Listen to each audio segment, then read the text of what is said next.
Assalamualaikum warahmatullahi wabarakatuh. Saya dari kelompok 4, nama Seno Azam Rahman, presensi 32. Saya Menterna Sulawesi Kamila, nomor absen 18. Saya Rizkyana Syabutri Argeni, nomor presensi 30. Saya Nela Kalisa Safian, nomor presensi 21. Saya Naswa Zahra Nafiantara Supriyanto, nomor presensi 23. Saya Yosef Jassi Muhammad Bisa, absen 24. Saya Fauzan Alwana Surma, nomor presensi 17. Bismillahirrahmanirrahim. Assalamualaikum warahmatullahi wabarakatuh. Waalaikumsalam. Pertama-tama kami ucapkan terima kasih kepada Pak Azhari yang telah meluangkan waktunya hari ini untuk mengikuti wawancara dari kami untuk mengenaskan tugas ini. Sebagai info, Pak Azhari adalah pengusaha pabrik mesin cuci yang memakan juga. Pertanyaan pertama, sejak kapan mulai usaha ini dan apa ya kalau boleh tahu dari yang mendirikan usaha ini? Baik, assalamualaikum warahmatullahi wabarakatuh. Alhamdulillah, masyaAllah, la haula wala quwwata illa billah. Asyhadu an la ilaha illallah wa la ilaha illallah wa asyhadu anna Muhammadan abduhu wa rasuluh. Allahumma shalli ala Muhammad wa ala ali Muhammad. Segala puji milik Allah yang ada dalam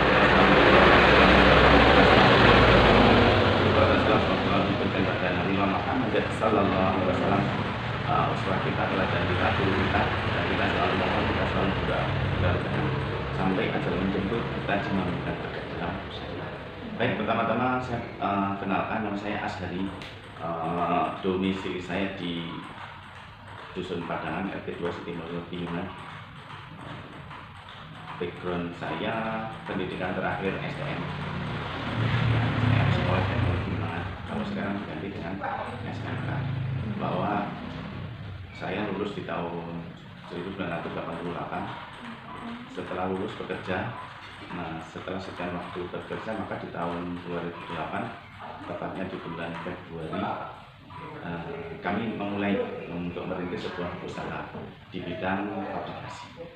Nah, apa saja yang kami produksi di awal waktu itu adalah memproduksi macam kanopi, pintu, pagar, tralis, seperti itu. Itu mengapa?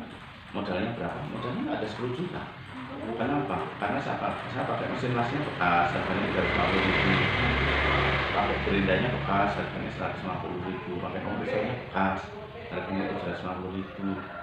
Pakai mesin bor, gitu-gitu saya beli bekas di pasar Kidian. Sehingga modalnya nggak ada 10 juta waktu itu untuk ini. Nah, dari itu bagaimana kok sekarang sudah mampir ke workshop ya? Sudah mampir ke kantor belum tadi? Nah, nanti coba aja dilihat di sana. Dengan modal segitu, kurun waktu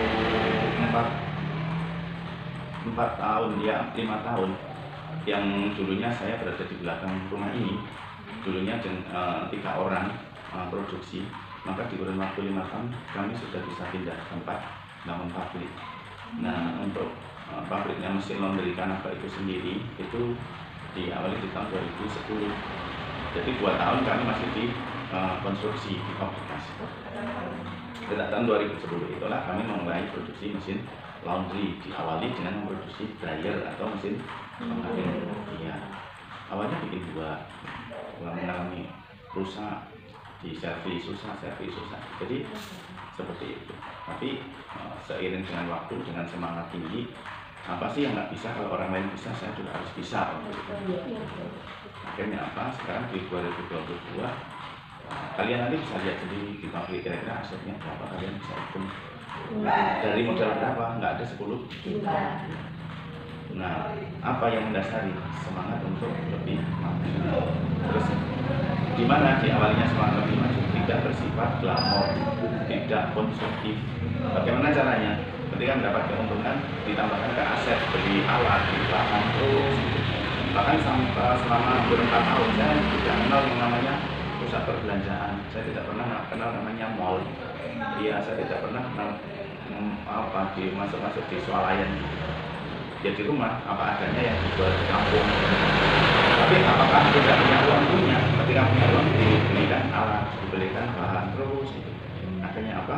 Ya itu tadi 5 tahun berjalan sudah bisa membeli tanah, sudah bisa membangun pabrik, dan sudah bisa membangun dari rumah menuju ke situ. Pasar pabrik Pak hasil produksi Pak? Baik, yang kami produksi tidak hanya sekedar mesin putih, tapi mesin laundry. Mesin laundry itu lebih luas karena dia ada mesin cuci, ada mesin pemeras, ada mesin pengering, ada mesin setrika, ada boiler. Bahwa segmen pasarnya ada beberapa segmen pasar utama, satu rumah sakit, kedua hotel, ketiga garmen, terus banyak lagi termasuk laundry kiloan. Usaha yang saat ini Bapak jalan itu usaha pertama Bapak atau sebelumnya Bapak pernah punya usaha lain? Yang saya jalan adalah usaha pertama setelah saya resign dari pekerjaan saya yang dahulu. Bahwa di tengah perjalanan merintis usaha fabrikasi ini, ada juga sempat merintis usaha roti, bikin roti yang 1.500-an itu pernah, terus bikin aromanis pernah. Ada beberapa yang memang saya mencoba untuk jalan. Tapi ketahuilah bahwa ternyata kota itu tidak bisa dibilang fokusnya hanya satu. Coba kalian setelah mata kalian dua, tapi apakah bisa melihat kiri kanan? Nah, itu adalah satu pembuktian bahwa kalau saat merintis, sama-sama merintislah salah satu dan fokus seluruh energi curahkan di situ. Karena apa? Dengan demikian maka kecepatan itu akan bisa kita raih percepatan. Tapi dari waktu 4 tahun atau menjelang 5 tahun dari 2 orang, saya mencoba orang adik saya, terus 5 tahun kemudian bisa beli tanah bangun pabrik dan karyawannya bisa sampai waktu itu 27. Artinya apa? Itu sebuah percepatan yang menurut saya luar biasa. Itu hasil dari apa? Fokus juga dalam sisi pemanfaatan keuangan juga tidak glamor, tidak konsumtif. Kalian bisa lihat saya punya pabrik segitunya, omset saya sudah segitunya. Bahwa perlu diketahui mesin saya ada yang harganya 2,3 miliar. Ya, mesin saya ada yang harganya 3,7 miliar. Ya, tapi kalian bisa lihat rumah saya seperti apa. Nah, iya, itu tujuannya apa? Ya, agar kita lebih produktif. Karena ketahui kalau yang namanya kita konsumtif, nanti akhirnya lambat. Karena posisi permodalan kita tidak kuat. Kenapa? Untuk membeli hal yang tidak substantif, yang tidak fundamental.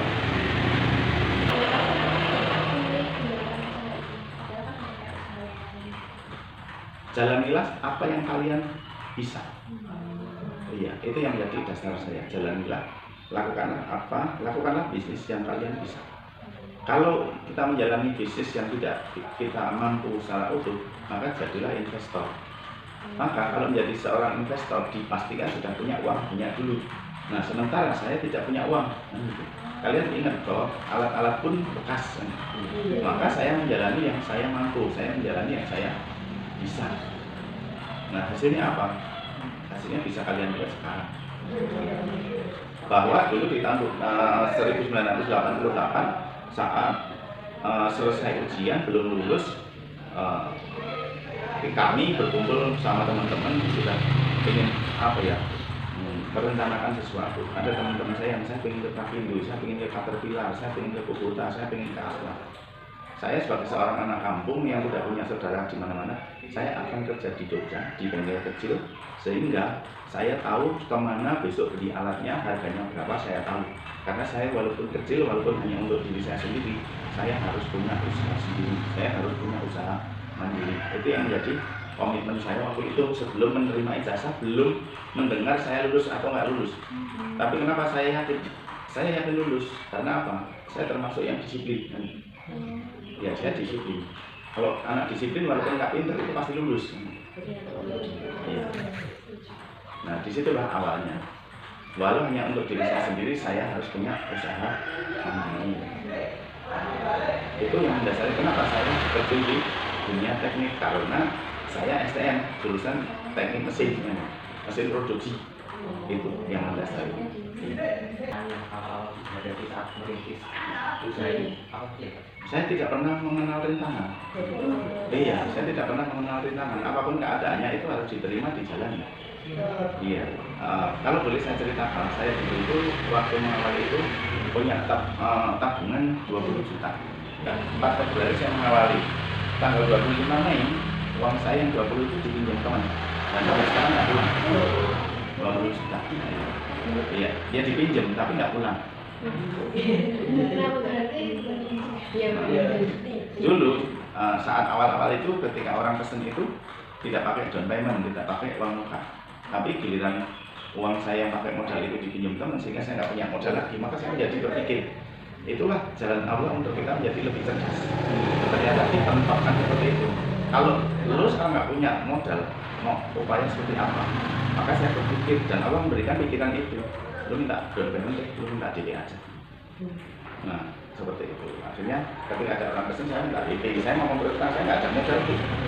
DP 50%, nanti saya belanjakan, terus saya kerjakan, terus saya foto, nanti saya cover sampai ibu. Nah nanti setelah itu tambah 25%, nanti yang 25% setelah barang diterima ke ibu. Nah, dan alhamdulillah Allah memudahkan itu.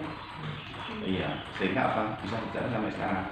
Sekarang kalau ada pemesanan tetap DP 50%, dan 50%. Itulah bahwa kalau orang mengatakan uang dipinjam tidak balik itu rintangan, halangan. Kalau saya mengatakan ya itu sebuah perjalanan. Iya, itu sebuah perjalanan. Karena bahasa positif, bahasa negatif akan mempengaruhi kehidupan kita.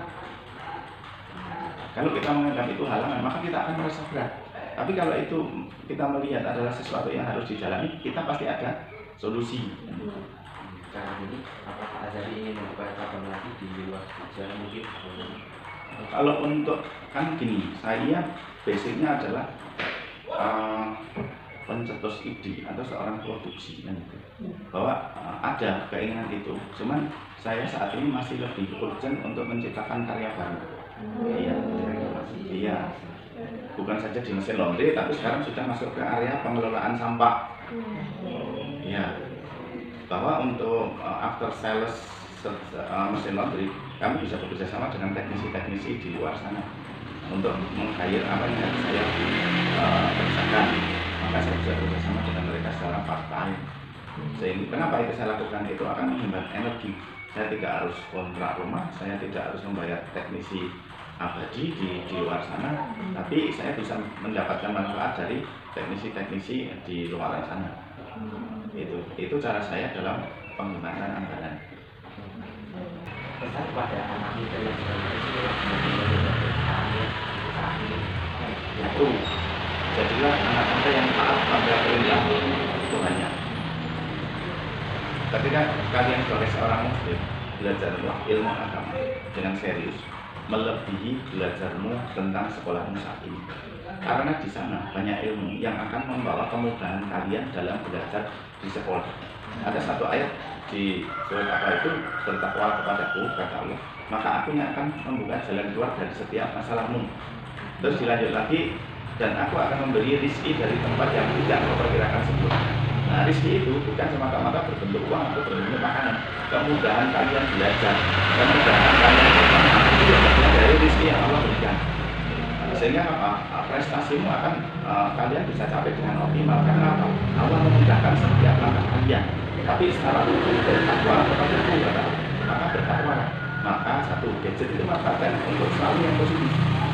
Kalau gadgetmu itu kamu manfaatkan sesuatu yang tidak bermakna, itulah malah petaka hidupnya seorang anak muda. Yang kedua, jangan tidur larut. Tapi kalau bangun pagi silahkan.